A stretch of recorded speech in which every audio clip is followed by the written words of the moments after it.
I am Melody Joy Paine. My organization is called Imperfect Joy.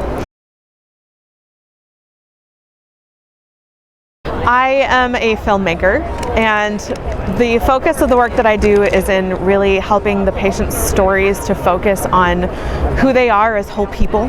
So not just all of the challenges of their diagnosis, but also like who they are in the perspective of going into their home and capturing the joy that they have with their family, or do they have specific interests for them? Like, is it hiking? Is it sewing? Is it, like, who are they?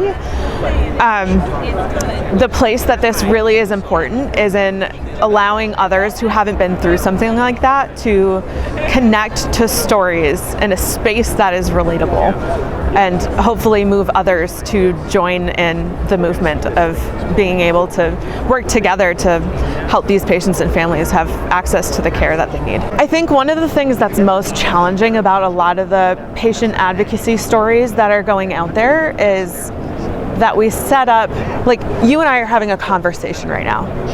If we set up this whole panel of people standing in front of somebody and all the cameras and lights and all the things, and we ask them to be authentic and to share their story, it's extremely difficult to do that. So when we can create a space, like when I go into somebody's home and I interview, I have 1, 2, 3 cameras, I have my audio, and I'm interviewing them, and it is this. It's being able to connect with somebody so that the viewer then is in my seat, being able to be part of that conversation with them. So that's a big piece of the work that I do, is making sure that these stories truly are authentic to the families. I mean, most of the work that I do comes from building relationships with people. There's a level of trust in people being vulnerable and sharing their story with me that needs to be built from the beginning, and this is often a starting point of those relationships that grow. So most of this is the relationship piece, and there's a big part of the work that I do that I need to know the landscape of what these families are facing in order to help better serve them, and not just tell stories, but help to make a difference with them. It was a journey coming to rare disease, and I actually started in advocacy for rare before finding out that my daughter has a rare diagnosis, as do I. So in my photography, I had done a lot of work in bereavement, which is, in my world, volunteering my time for people who had terminal illness or who had experienced loss, and helping give them a sacred space to heal and to share their story and to preserve the moments that meant the most. So there was a family who came to me whose daughter had a rare mitochondrial disease.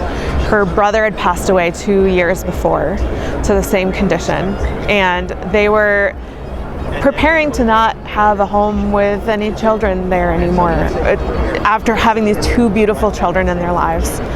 So they put together this bucket list of, like, you know, if our kids were to get older, these are the things that we'd want to do with them, and one of those was to have a wedding. So it's a little long-winded story, but our community caught wind of what they wanted to do, and all of the wedding vendors from our area came together and made it like a legitimate wedding day to celebrate their love for each other. And they asked me to be there to capture their story. And it was so life-changing to be part of something like that. And my focus had always been in Imperfect Joy to capture the moments where we're most present with those who we love, tend to be those like little sparks of joy throughout our day.